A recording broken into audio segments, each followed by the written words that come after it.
The iQOO Neo 911 belongs to Vivo's performance-focused smartphone lineup, and in this video, we'll take a closer look at what it does well, as well as where it falls short. This is the Ultra version, so without wasting any time, let's jump straight into the unboxing. A quick shout out to my tech partner from China for sharing this video. A big thank you for making this possible. Hey everyone, it's Michael from Techia Street. If you love staying updated with the latest gadgets, make sure to subscribe and hit the notification bell so you never miss out on our exciting tech content. First, let's check out everything included in the box. The charger comes with a Type-C port and supports Vivo's 100-watt flash charge using a 20-volt 5A high-voltage charging solution. With a charger this powerful, it makes sense for this phone, especially because the iQOO Neo 911 packs a massive 9100 mAh battery. Moving on to the cable, because the charging system uses such high voltage, using the original cable is definitely important. This is a high-spec 9.2A data cable. It's noticeably thick and fairly stiff, with a total length of 99 centimeters. Now let's get to the main attraction. Under the strong lighting, the phone looks completely flat and straight, with the earpiece positioned right in the center. The overall proportions are familiar, with a relatively tall and slim body and clearly rounded corners. Looking around the frame, you can see the asymmetrical antenna lines combined with the metal construction, which gives the phone a surprisingly premium feel. At the top, there's a speaker built into the frame, while the bottom houses the SIM card tray. You'll also notice a microphone on one side, and the openings on both sides have the same shape, so be careful when inserting anything and make sure you're using the correct hole. Now, about the speaker area here, the angled symmetrical design is mainly intended to make horizontal use more comfortable and reduce the awkwardness that can come from trying to maintain perfect symmetry when holding the phone sideways. Let's move around to the back and check out the design. This is definitely an eye-catching look, and it immediately makes the performance and gaming-focused identity of the series obvious. In a way, it reminds me of that moment during a King of Glory match when the screen comes together around the logo. At the top, we get a dual camera setup accompanied by a multicolor temperature flash. Since this isn't a flagship smartphone designed primarily around photography, the camera system keeps things fairly straightforward. You get a wide-angle camera and a standard 23mm focal length camera, but there's no dedicated telephoto lens. There's also a small ring-like anti-slip design positioned beside the camera module with the elements arranged horizontally. One thing you'll immediately notice is how high the camera module sits. The reason is pretty clear. It's designed to reduce the amount you need to lift the phone while gaming. When you hold the phone horizontally, you can actually feel that raised camera area.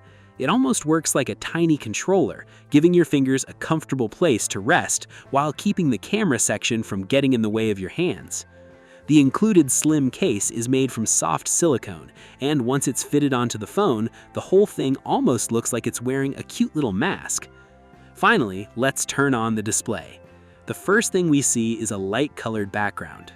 At first look, the four bezels seem to have almost the same width, with the inner and outer corners following a consistent rounded design.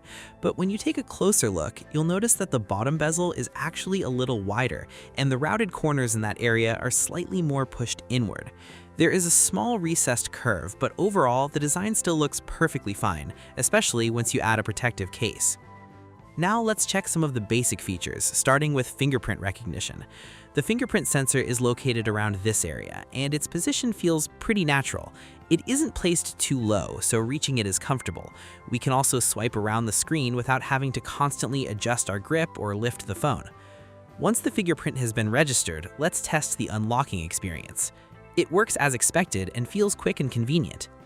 Moving on to the display, the iQOO Neo 11 Ultra uses a mainstream 2K resolution panel designed with gaming in mind, and it supports a high 144Hz refresh rate. Under the hood, the iQOO Neo 11 Ultra is the first phone to feature the Dimensity 9500M processor, and it also comes with Vivo's self-developed Q2 gaming chip, so naturally, gaming performance is one of the areas I'm most interested in testing. Starting with Honor of Kings, after playing for around 30 minutes, the average frame rate reached 144 FPS and remained impressively stable throughout the session.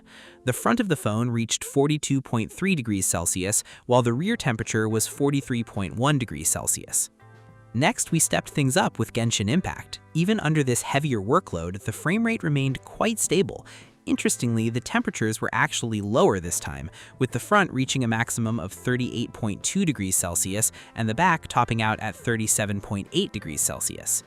Now let's talk about one of the biggest highlights of this phone, the battery. The iQOO Neo 11 Ultra comes with a huge 9100 mAh battery, which is definitely one of its standout features. During our real-world charging test, using the original charger, the phone was able to reach a full charge in roughly 1 hour. When using AC charging, the total charging time was around 1 hour and 31 minutes. As for battery endurance, we tested the phone by continuously playing 4K online videos with subtitles turned on. Starting from 100%, the device continued playing until it finally shut down, giving us an impressive total runtime of 20 hours and 19 minutes. Overall, the iQOO Neo series continues to put performance at the center of the experience. The Neo 11 Ultra combines strong gaming performance with fast charging and a massive battery, creating a well-rounded package for performance-focused users. However, if your main priority is smartphone photography, this probably isn't the model to choose. Since it isn't designed as a camera-focused flagship, users who care more about imaging may want to explore other options within the iQOO lineup. And remember, this is only my first impression video. I'll be bringing you a much more detailed review soon, covering everything in greater depth. So if you're interested in the iQOO Neo 11 Ultra, make sure you stay connected with the channel. That's it for this video. Thanks for watching, and I'll see you in the next one. Bye!